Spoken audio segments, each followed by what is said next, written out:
બધા ખેડૂતો આજે અમારા કેનાલમાં બાકી રહેલું કામ પૂરું નથી કર્યું એના આક્રોશમાં બધા ભેળા થયા છીએ અને ચૂંટણીનો સદંતર બહિષ્કાર કરવાનો નિર્ણય લીધો।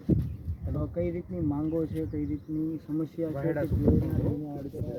સરકારને બધી ખબર છે અમારી શું માંગો છે અને અમે ક્યાં ક્યાં જઈ આવ્યા છીએ। બાકી ખેડૂતોને જ્યારે સીમા એની હદ વટાવી ચૂક્યા હોય સહન શક્તિની, ત્યારે અમે આ નિર્ણય બધાએ લીધો છે અને ચૂંટણી બહિષ્કારનો નિર્ણય લીધો છે। એના સ્થાનિક ધારાસભ્ય મંત્રી પણ છે, એમને રજૂઆત કરી છે, કોઈ રજૂઆતો કરવામાં આવી છે? કેવા પ્રકારની રજૂઆતો છે? ભૂપેન્દ્રભાઈ પટેલ સાહેબથી કરી અને નાનામાં નાના સરપંચ, ડેપ્યુટી સરપંચ ને સભ્યશ્રીઓની અમે કરેલી છે।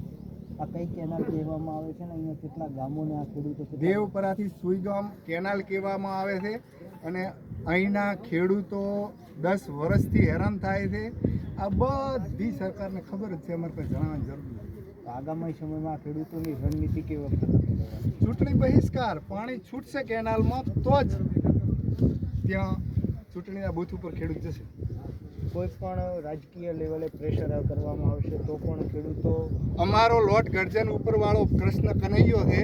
કોઈ પણ આવે, તમારા જેવો ભાઈ પત્રકાર આવે કે આજે વાતે કરી છે, હવેથી કરીને વિડીયો કે કોઈથી ફોનમાં વાત કરવાની નથી કોઈ ખેડૂતોને। એક જ નિર્ણય, ચૂંટણી બહિષ્કાર। પાણી છૂટશે તો બૂથ ઉપર જઈ ખેડૂતો હોંશે હોંશે જઈને વધાઈ લેશે। પાણી નહીં છૂટે તો નહીં થાય।